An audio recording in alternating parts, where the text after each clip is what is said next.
I can't do it. Okay. We'll do it live. Okay. No. We'll do it live. Fuck it.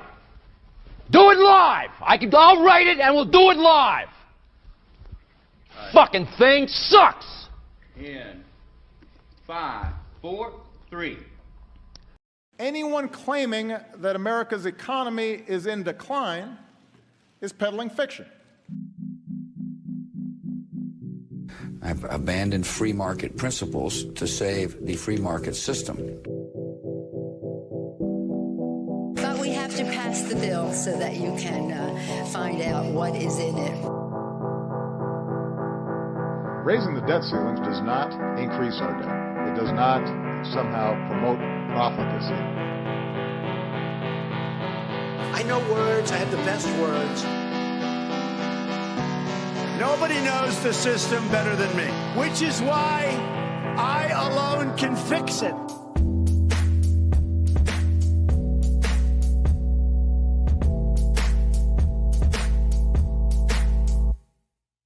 What's up, everybody? Happy Friday, and welcome back to the Peddling Fiction Podcast.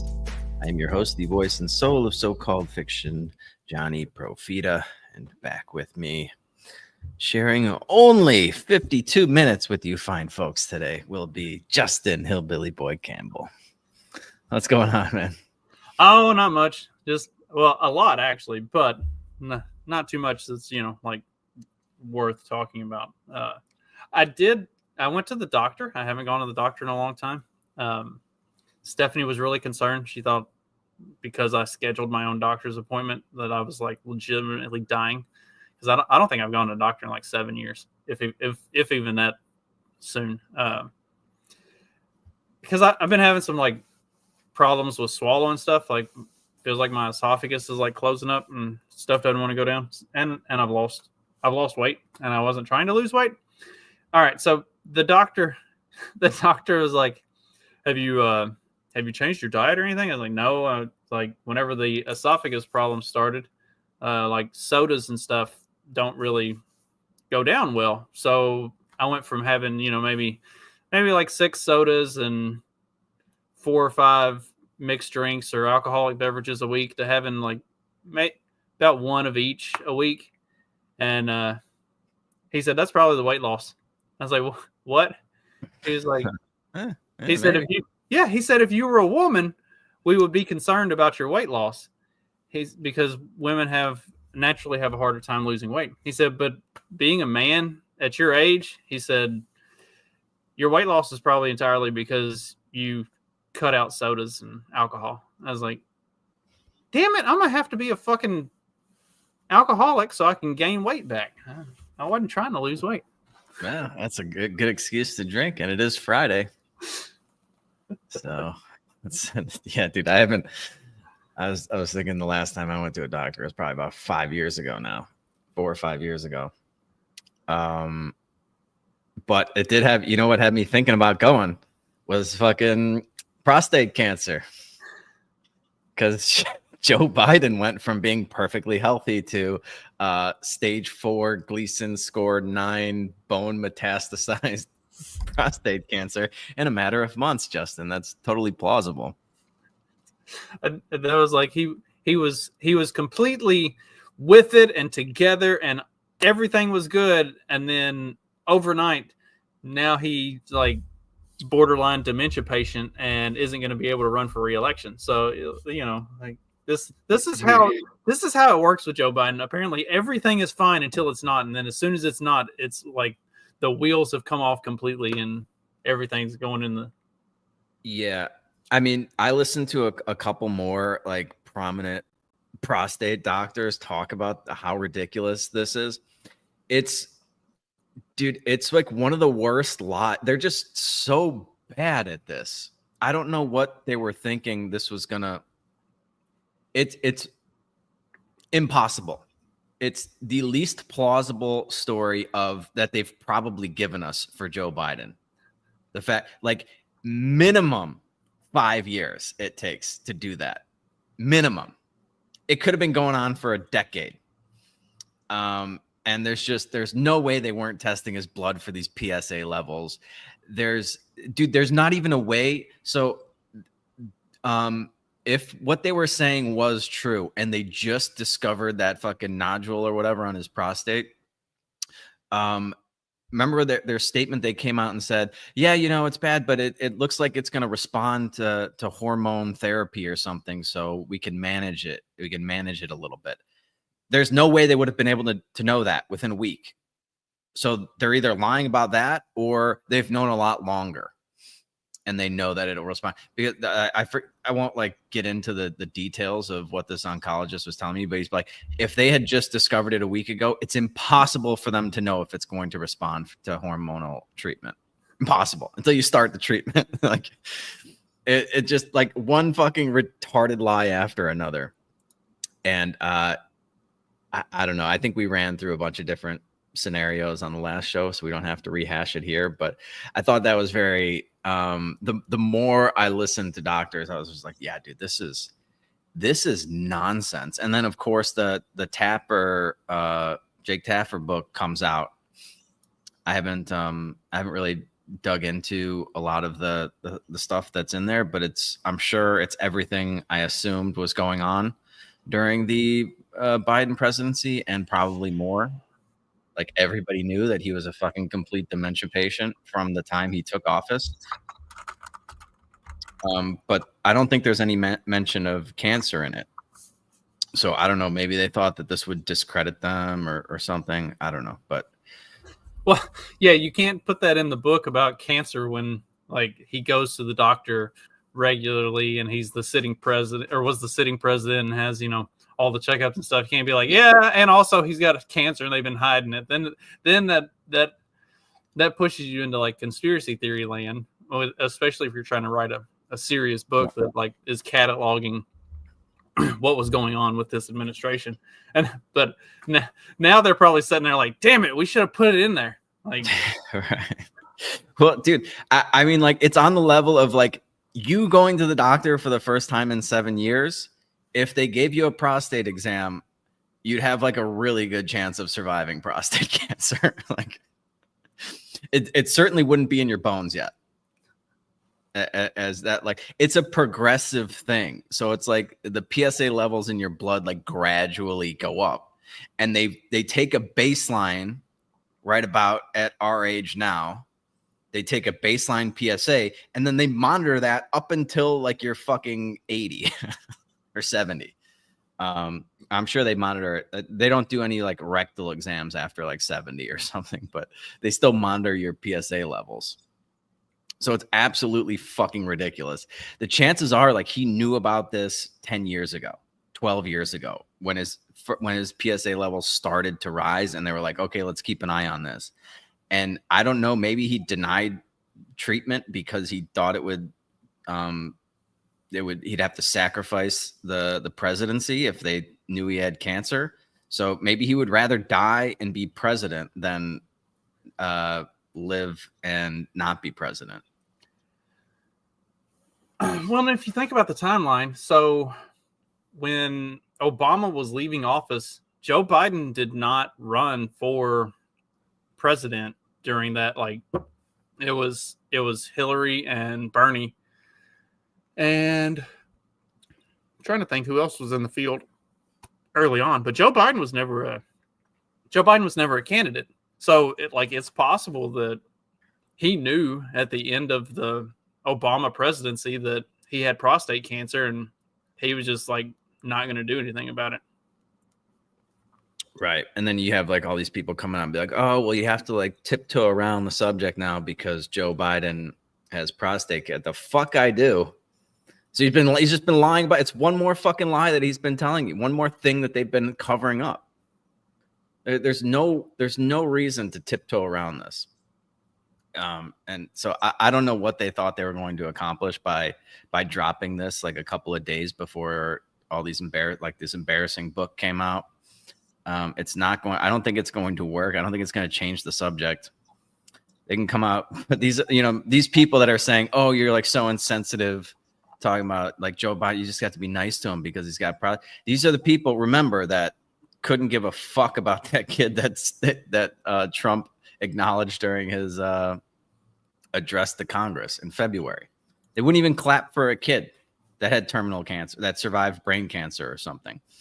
But now, a criminal fucking pedophile who's been going around molesting little girls and sniffing their fucking heads and allegedly sexually assaulting women in like the halls of Congress, not to mention all the illegal shit he did as president. I'm supposed to fucking feel sympathetic towards this guy he used his fucking dead son as like a political club to beat people over the head with and to get out of all kinds of bad situations. And now he's using his diagnosis, because he fucking knew about this for at least 5 years, probably longer. And he chooses now to use it to try to get sympathy, to wiggle out of another uncomfortable position that he put himself into. So fuck him and fuck that. Anyway, I wasn't even planning on talking about that. But you got me going with the doctor's appointment. I got to That's my fault. pretty soon. Yeah. So one thing, I guess we'll get some boring stuff out of the way here. There's been some interesting things going on in the bond market that I think is we should talk a little bit about, because it's indicative of some major issues that might be coming down the pike here. So I don't know if you remember last year, Japan started raising their interest rates for the first time in like 25 years. So I think in like 1999, they started slashing interest rates. They actually went negative in like 2015 or 2016, something like that. And they were negative from 2016 to 2024. And then we talked about the yen carry trade. This is when everybody is borrowing money in yens because there's a negative interest rate. You get paid to hold it. And then you take that yen and you invest it in all sorts of USS. You buy US treasuries, you buy real estate, you buy all kinds of shit with it. And that's been a hugely popular trade up until last year. And then Japan started to slowly raise their interest rates because they've been suffering from inflation. And so that trade started to unwind last year, and there was a bit of a flash crash. And Japan on, I want to say Tuesday of this week, Monday or Tuesday, they had their worst bond auction since 1987. Nobody wanted to buy Japan's debt. And by the way, Japan is also the largest holder of US debt.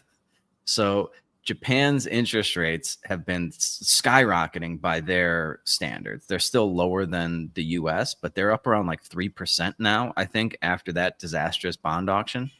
So when nobody wants to buy these bonds, that they have to keep increasing the interest rates to attract buyers, right?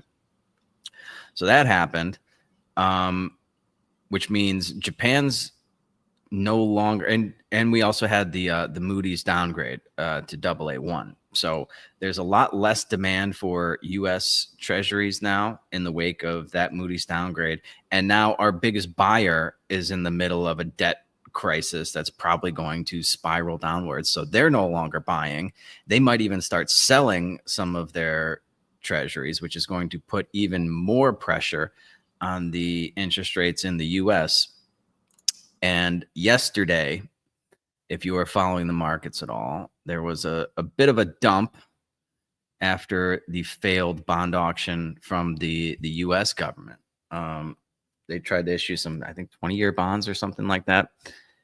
Nobody wanted them. So the Fed had to step in and buy up all this shit, which is kind of what I think we've been talking about was going to happen. Like the Fed's always going to step in and try to put a floor on these, try to keep interest rates under control. But in order to do that, they have to create a bunch of money out of thin air. So you end up destroying the dollar. You get inflation and higher rates and most likely some sort of economic collapse. So that's kind of where we're at right now. And I think gold is sort of flashing some, it's up $65 right now. But it was up big overnight. It's closing in on 3,400. And the markets are down across the board today. Not a ton, but yeah, I don't think people are really. I don't know how much longer it's going to take them to wake up to this. I mean, that is a horrible dynamic there with our 37 trillion in debt. Our largest buyer of bonds is no longer going to be buying, might be selling. We have, I think, 7 trillion or something coming due this year that has to be rolled over. So we have like the world's biggest adjustable rate mortgage on 37 trillion. The rates are going up. The Fed can't keep them down. And we have to roll over like it's something like 2/3 of the 37 trillion over the next few years. Like this is, and it's just going to feed off of itself. So yeah, happy Friday, everybody. Why would anybody buy 20-year bonds if you're not even sure the U.S. is going to exist in 20 years? Right. Well, especially, I mean, like you'd have to be an idiot, dude, to lend this government that has shown no fiscal responsibility whatsoever. The House passed that big, beautiful bill, by the way, which has $4 trillion of immediate spending increases and alleged cuts that kick in 2029. So they've just there's no realistic plan to tackle this problem at all. They're going to keep raising the debt ceiling. They're going to keep issuing these bonds. The Fed's going to have to step in to buy them because nobody's going to lend them money at 4 or 5%. Where was it at that chart? 4.5 on the 10-year. Yeah. So I think it's going to be a short path to 5. And remember how the U.S. economy is structured, which is completely addicted to cheap money and debt. And the housing market, that means like we're going back to mortgages at like 7-8%, something like that. You might see a collapse in housing prices, which might be kind of bad for all those boomers that have just been trading houses back and forth. But everything is based off of these debt levels, these interest rates, and there's no realistic plan to deal with this. None, nothing serious. And like it might have been on the last episode or the episode before, like somebody is going to put the debt ceiling in, like an actual ceiling, into effect. It's either going to be the market or the U.S. government, and the government's never going to do it. So yeah, when the rest of the world stops buying our bonds and Moody's has to keep downgrading, we talked about how that downgrade was not enough to begin with, down to AA1. It's much lower than that. I mean, these are essentially junk bonds. They're never getting paid back. We've been running the biggest Ponzi scheme the world has ever seen. Every time one of those bonds comes due, they issue another bond to pay it off. It's literally what's been going on forever. So there's going to be, I mean, I think shit is going to hit the fan pretty soon. But I've been really off with the timing in the past. So take that with a grain of salt. But I'm not wrong about the dynamics of what's been going on. And by the way, that Japan carry trade, when it first started to unwind last year, I told you like there's another shoe that has to drop on this one. They were only at like 1% then. Now they're 3 times higher than that. So with every interest rate increase in Japan, that carry trade gets squeezed more and more. And everybody that's been borrowing in yen and buying up U.S. assets, they're going to have to start unwinding those trades, which means they're going to be selling. Japan's going to be selling. I don't know who's going to be buying. The U.S. consumers are fucking tapped out. They buy now, pay later is the best they can do. They can't even get credit cards anymore. Credit card debt up to their eyeballs. Student loan debt up to their eyeballs. I saw another thing like the auto loans. People are starting to default on those. They went up to like 6% or something, which is like an all-time high. Yeah, I saw that. I saw that a couple weeks ago, that auto loan defaults were. Yeah, and that's usually, that's one of the things that people, they need their cars to get around. So usually they pay those. They find a way to pay that.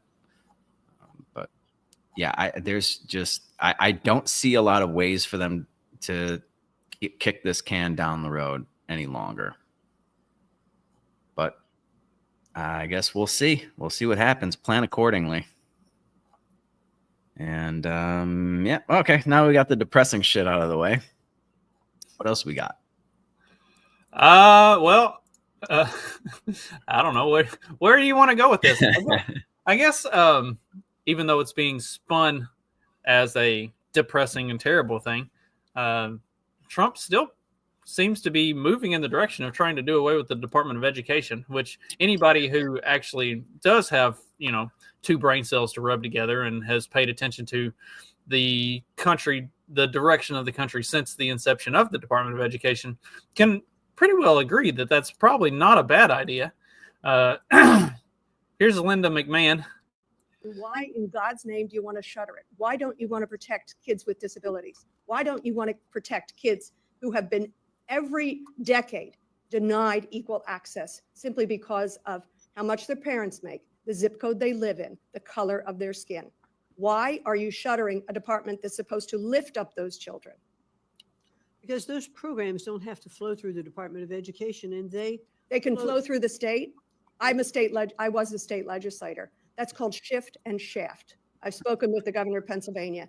They can't pick up the tab anymore for education of our students. Not to mention, it would be inequitable by state, by state, by state. Why are you in this job at all? If you don't have a dedication to the future of our children, why are you in this job? I too am a mother and a grandmother, and I want the best for my family going forward. Vouchers. For my grandchildren, for my great-grandchildren, and I hope to leave a legacy that we have established best practices for education that all the states can use. That would be a great legacy to be able to leave, to be able to show states these are some of the things that they can do. I think states have to look at their budgets. Madam Secretary, the legacy you will be leaving is that I shut down the Department of Education. How we educate our children determines not just their future, but our own. But I think it's a sad legacy you will leave. I yield back. Yeah, that was just an infuriating exchange for me to watch. Like, I don't know. I didn't watch anything else from that, whatever that hearing was. I guess she was getting grilled by Congress or whatever over trying to shut down the Department of Education. But to just be that ill prepared to defend the stance, like defend the, like, what legacy does the Department of Education have? And just run through some fucking stats, like have just a couple bullet points. Oh, you're going to take this away from the kids. You're going to take that away from the kids. Take it away from the kids. What have they been doing since 1971? Madeline Dean never gave her a chance to answer any of her questions. Like, she asked the question, Linda McMahon would attempt to start to answer the question and then get cut off. And then at the end, she still never let her. This was a grandstanding opportunity for Madeline Dean to. Yeah. She wasn't. Like, she didn't give her an opportunity to answer any of the questions she asked. And then at the end of it, she was like, I yield my time back, and just like ducked out. It's like, okay. Yeah, she got the soundbite, and that was her that that was her post, I think, on X that I found. Yeah. And that's all that was, that's all the Democrats are able to do. Like, Linda McMahon has defended the fact that the Department of Education has been an abject failure for the last 50 years at other times. So I'm sure Madeline Dean knew if she gave her a chance to actually talk, she was probably about to get bitch slapped in front of like God and everybody. So that's why she kept cutting her off. I don't know. I mean, she had like immediately after that, like the first pause, I would have just been rattling off stats. Oh yeah. We went from number 1 in education, number 40 in the world since the Department of Education. How about that? Like all these, like, first of all, the color of their skin, there's not, that has nothing to do with anything. In fact, if you look at funding and stuff, the way that a lot of these like big cities and stuff have been directing their funding towards schools, the color of the skin definitely doesn't have anything to do with it, because a lot of those schools get a lot of the extra funding and still pump out a 10% literacy rate on graduates. How the fuck can you have a 10% literacy rate for your graduates? If you can't fucking read, then you can't graduate. I don't like, how is. You just reminded me of something else I saw. I didn't send this to you. This made me think of, maybe she should have just played this clip that I just sent it over to you. But to just be that, I don't know, maybe she had better moments, but I wouldn't want to give any fucking congressman or woman the opportunity to fucking grandstand like that. Like, you got to be, they're not even trying to shut down like, they can't really shut it down without Congress, apparently, which seems like bullshit to me, because, you know, it was an act of Congress that put it into place. So it takes an act of Congress to get rid of it. Trump tried to sort of backdoor that by just firing everybody. And I guess a judge ruled that he can't do that. I don't know where the status of that was, like a recent ruling, just came down this week, I think. So we'll see how that plays out. But every time one of these judges rules that Trump can't do something, he should just come out and publicly say, yeah, well, I disagree and I'm the president, so I'm doing it anyway. Yeah. And it's like, well, you don't have the there's no authority in the Constitution to shut down an act of Congress. So it was like, well, where in the Constitution did it give Congress the authority to create the Department of Education? That's not in there. There's no fucking mention of education anywhere in that fucking thing. So they didn't have the authority to create it in the first place. I don't need the fucking authority to get rid of something that was illegal to begin with, in my mind. But anyway, here's a great example of the Department of Education graduate. People that say it's a quarter till this time, that shit has always angered me. Why? That's some of those. Okay, what's I didn't learn this till this year. A quarter doesn't mean 25 minutes. It's a 9:09, 9:25. Completely wrong. Completely wrong. What is so? It's 15. Correct. What? Tell me how does that make sense? Explain that to me. Because a quarter, you're thinking straight to currency. Yes. A quarter is a fourth. That's all a quarter is. Well, okay. A quarter is a fourth of anything. It's a fourth of anything. Don't think of the actual. I don't understand that. A fourth. A quarter of 10 is 2.5. 2.5, 25. Where is this 15 coming? Yeah, where's 15 coming 60. From? An hour is 60 minutes. So if you break it into fourths, a quarter 25, is 15. 50. When did we start speaking in currency? Like when I say it's $1.30 until 18, what am I supposed to like? What is it's $1.30 till noon? Who are we? It's $1.30 till 18. If you fused currency and military time, people are gonna think you just walked out of a spaceship. Dude, that is somebody that probably has a college degree. I think he looks old enough to be out of college, right? Or at least in college. Like he's pursuing something. Time money, Justin. When did we start talking in currency? No, we never did. You're just retarded and they never taught you how to tell time or divide things by 4. That is staggeringly dumb, dude. I just learned this year. A 1:15 doesn't mean 1:25.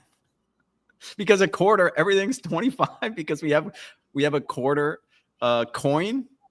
That's it. The problem is, like, why do they call it a quarter, dude? You see posts like that all the time especially on Twitter, but other places as well. It's like, I don't know if it's a troll or if they're actually this stupid. And the more videos like that I see, the more I think they are actually just this fucking. That guy seemed genuinely confused. If that was a fake video, like he did a great job of selling it. Yeah, he's a better actor than most of Hollywood. Yeah, like you can usually tell when they're like it's a staged video. I don't think that was staged, dude. I think he legitimately thought like time money in time money terms or like I don't even know what to call it.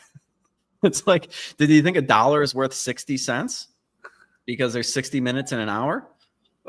He was like 60 minutes, so a quarter of 60. He was like 25, 50. Where 180? Yeah, well, he must think an hour is 100 minutes or something. I don't even know, dude. Taking a trip down that guy's fucking brain would be quite interesting. But he got like that's the Department of Education right there. How like, dude, that I would just play that fucking clip in front of Congress. Come up with like 50 of those.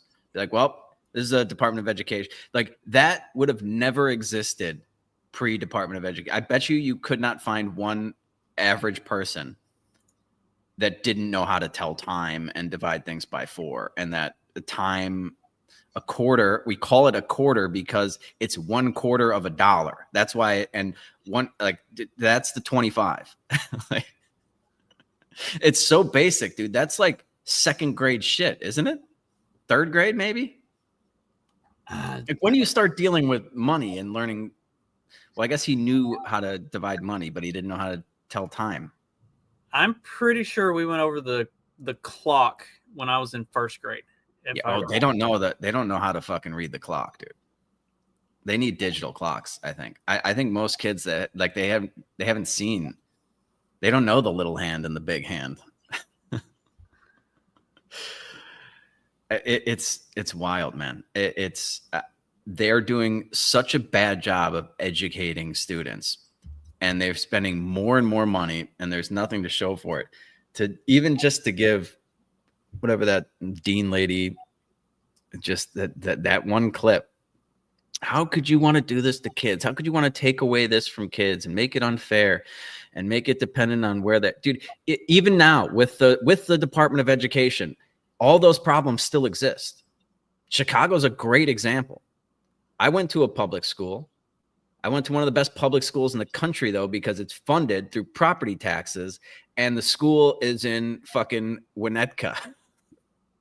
So it's surrounded by $25 million mansions. They pay a lot in property taxes, so they have a lot more fucking money.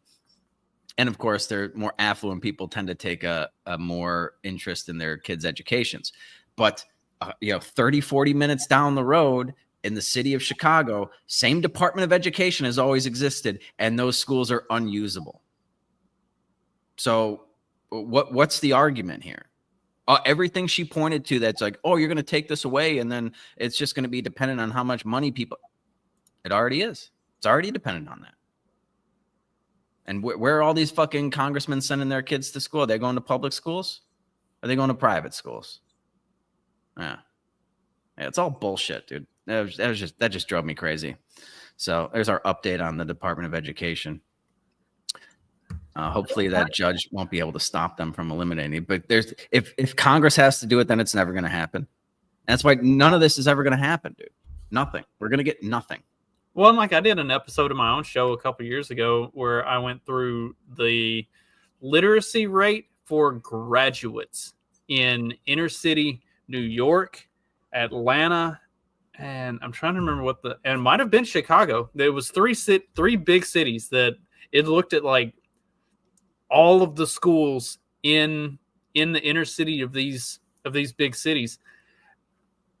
Like a good literacy rate was 40% for one of these schools. Like they were serious. Like when I said 10% literacy rate for graduates earlier, that's not an exaggeration. Like there are a significant number of these schools that is the literacy rate for their graduates. Like most kids in these schools can't read above a third or fourth grade level. Like if they can read at all, like the ones who can read are like capping out at like fifth grade reading level. Yeah. Like it's fucking insane. And this is what, and every year, if you look at these states and you look at these cities, every year their education budget just keeps getting bigger and bigger and bigger. And their literacy rates, their graduation, like they realized that they had a graduation rate problem. So they just started graduating everybody. But then you end up with graduates. So like, yeah, you like over the last 8 to 10 years, graduation rates have gone way up, but everything else is like scores, everything else is way down. It's like they stopped testing, they stopped actually grading and just started passing everybody so they can say, all right, look, we like everybody graduates, we're doing great. Like, yeah, I didn't send you this, I don't think, because it was from like a week ago. Illinois considers lowering scores students need to be considered proficient on state exams. Imagine that. Yeah, that's Governor Pritzker, everybody. Yeah, they can't pass the test. They just lower the fucking standard. Like, why even have the tests then? If it's just going to be a fucking daycare center, just call it that. And keep the kids there. You brainwash them into thinking they need government for everything. And you'll have a loyal, dependent voter in perpetuity. I mean, that's what the goal is. It can't be education. There's no way you could try, like, give a legitimate college try to the Department of Education and have these results. It's just impossible, dude. It's impossible. They're doing such a bad job. It's the I mean, like, we're seeing all of these the cautious, optimistic hopes that we had going into this presidency just being completely dashed. This big, beautiful bill spends a ton of money. All these Doge cuts, none of them are materializing. The Department of Education is not going to get fucking cut. Like, he can't fucking get rid of anything because everything's just so goddamn important. But then these people turn around and say, oh, you're spending too much. Like, they just downgraded our debt. It's like, yeah, you can't have it both ways. Like, you either have to embrace some cuts to Medicare and Medicaid and government in general, like the Department of Education, or your debt's going to skyrocket and get downgraded. You can't have it both ways. They seem to want to. And then on the Jeffrey Epstein front, which we teased on the last episode, this is like the biggest fucking black pill ever.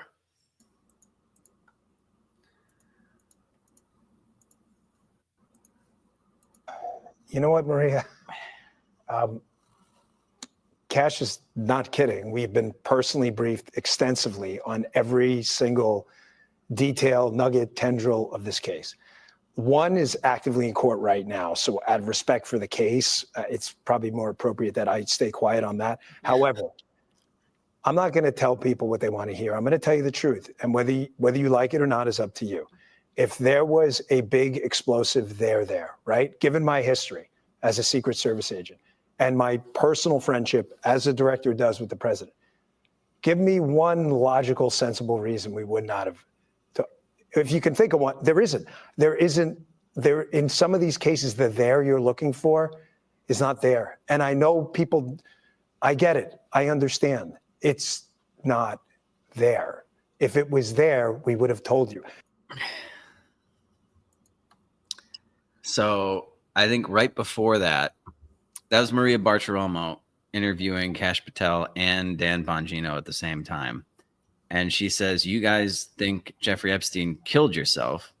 And Kash Patel says, yep.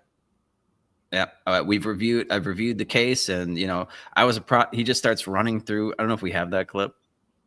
I might have sent it to you for the last episode, or was that the one that I sent you? That was the one you sent. Okay. Well, I sent you another one today, right? Yeah. Okay. Well, we'll get to that in a second. But Kash Patel's like, yeah, you know, and I was a prosecutor and I've been in courtrooms and blah, blah, blah, blah. And so trust me, he killed himself. And then it goes to Bongino. And dude, Dan Bongino's, for those of you that are just listening, like his body language like he couldn't even really look her in the eye when and before that clip where he says, he's like, yep. He killed himself, and he like looks down, he's blinking a lot. I don't know, I'm no body language expert, but it looked like he was fucking full of shit.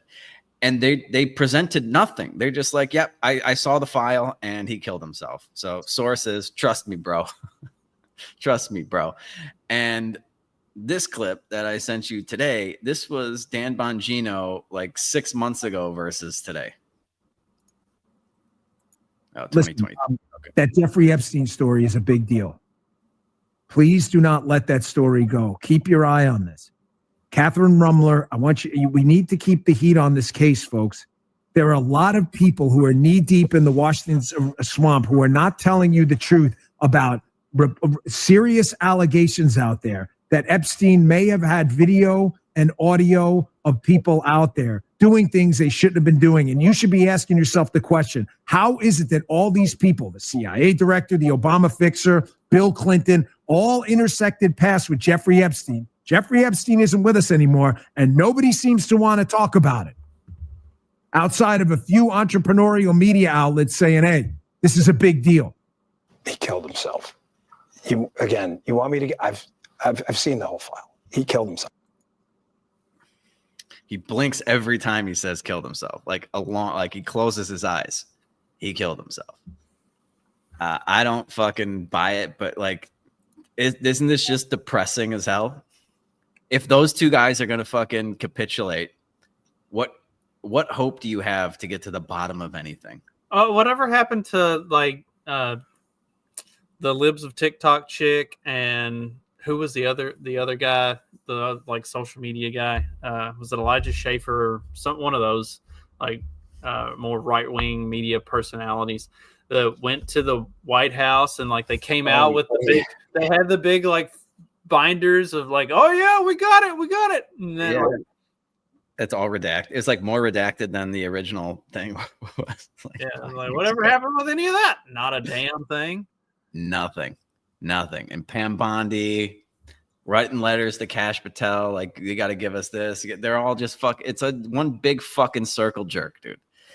And like I said, I mean, I think both of us were just kind of like, hey, you know, if anything was going to happen, these are the people that we need in these positions to make it happen.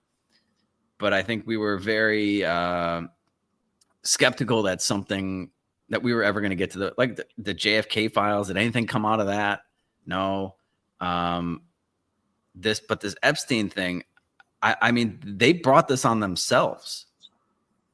And then like, they didn't have to like make that a big thing, but they did. And they kept saying, we're going to do this. We're going to do that. We're going to release this. We're going to release that. And now apparently we don't get to see anything. All that stuff that Bongino was talking about, the videotapes, the recordings, where are those? He saw the file. Okay, so what happened with the cameras in the prison that just happened to go out at the exact same time he killed himself? It's awfully coincidental, don't you think?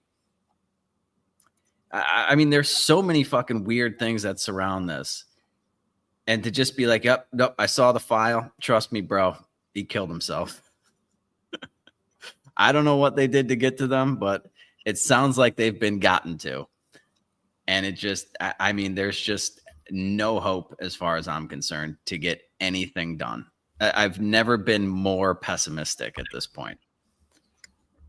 Right. It's like, okay, there's all this evidence. Why hasn't any of that been made public so that people like can see, okay, you're telling the truth. It's legit.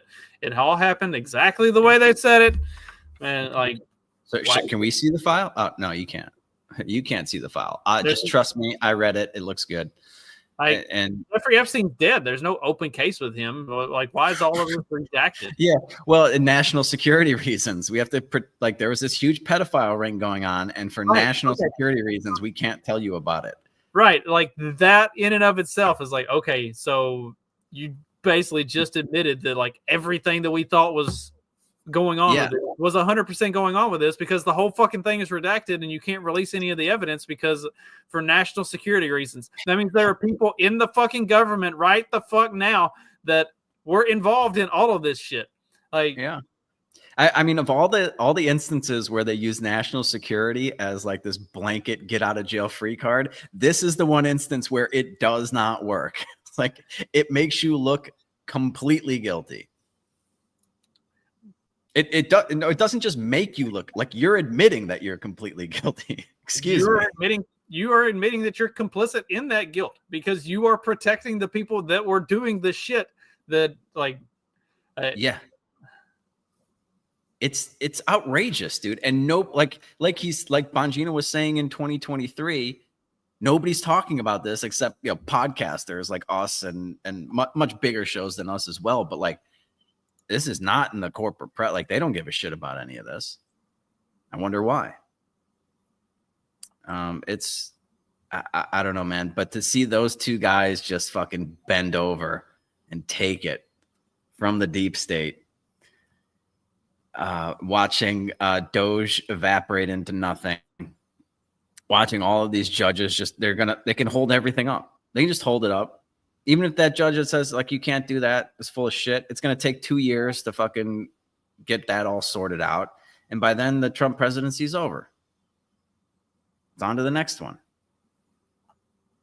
But it's so fucked, dude. I don't know. It's very depressing. I wouldn't be depending on the government for anything. But yeah, so that was, I don't know. I know we got to get out of here pretty soon. But do you have any other thoughts on the whole Epstein debacle? The whole thing has been wildly disappointing. That there have been a lot of things that,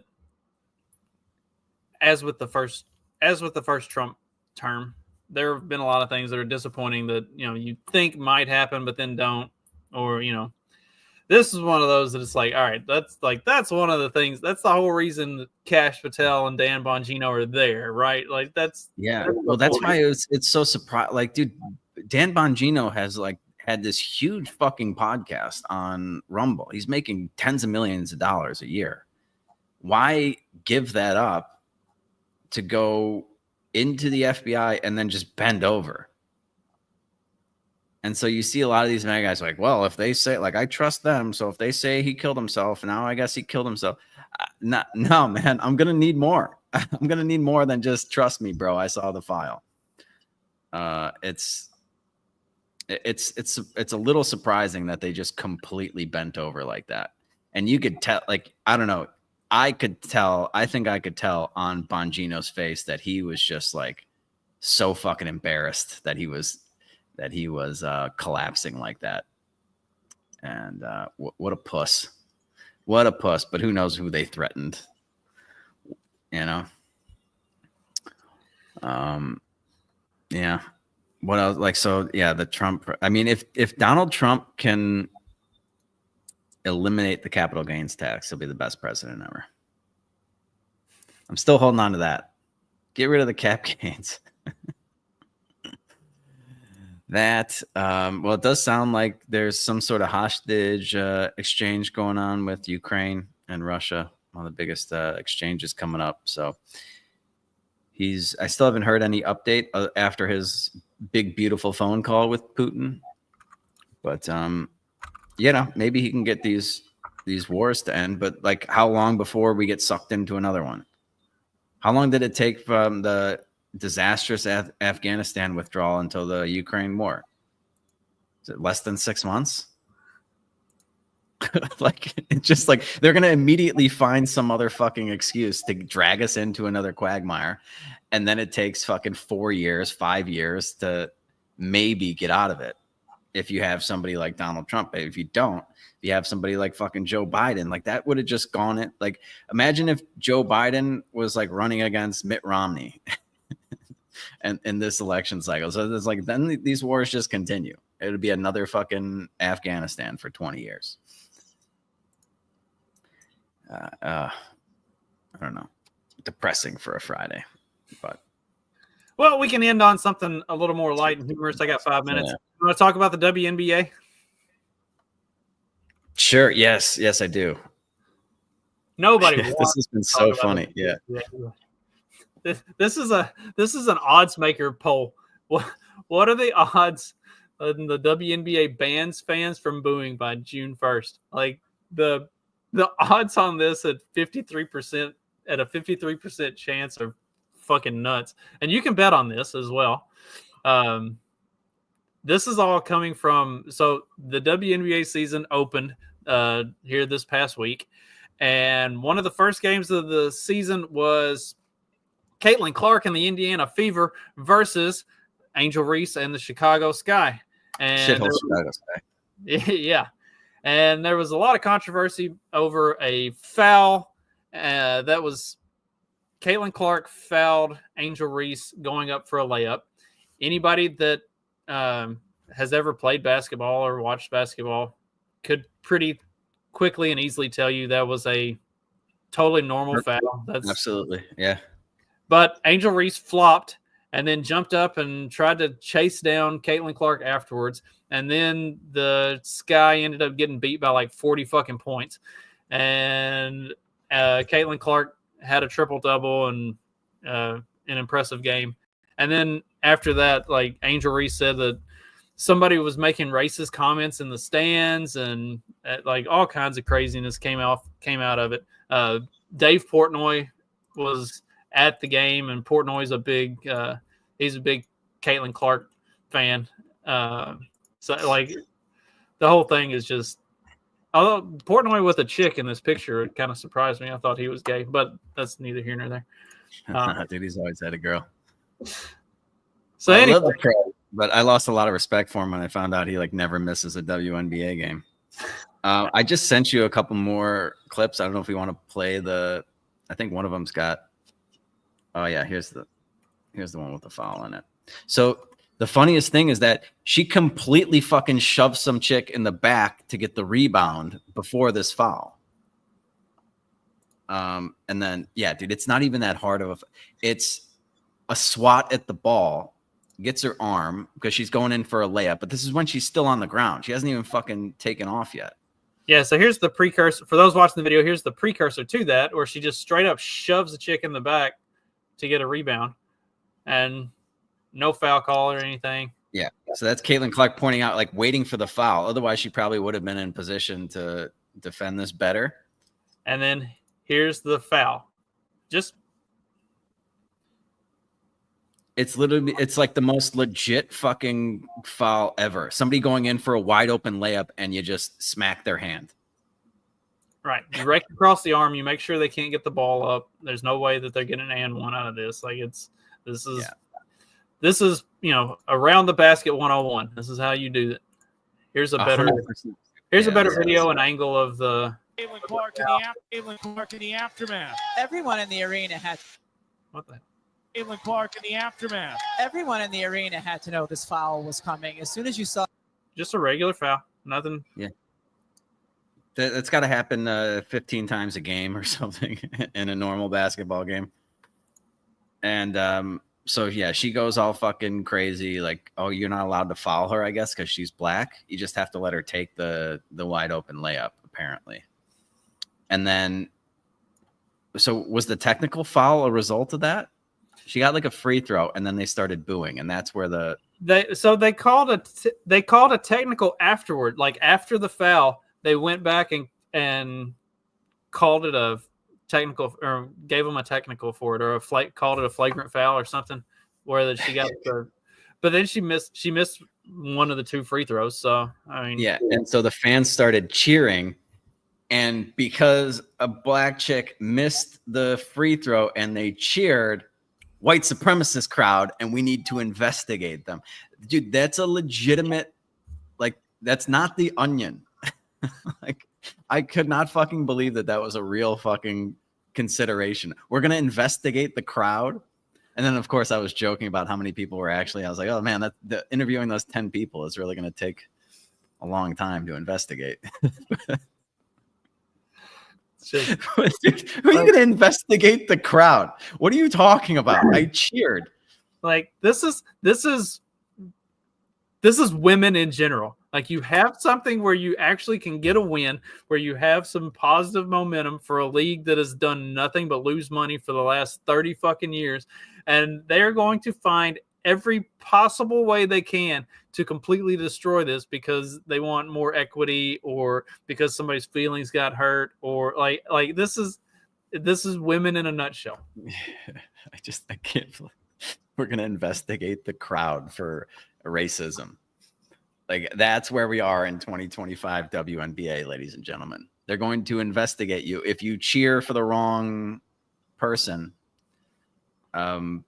Yeah, you're a racist now. If a black person on the other team doesn't hurt the team that you're cheering for in the game, you're racist apparently, and you will be investigated. What does that even mean? Like they're gonna ban you?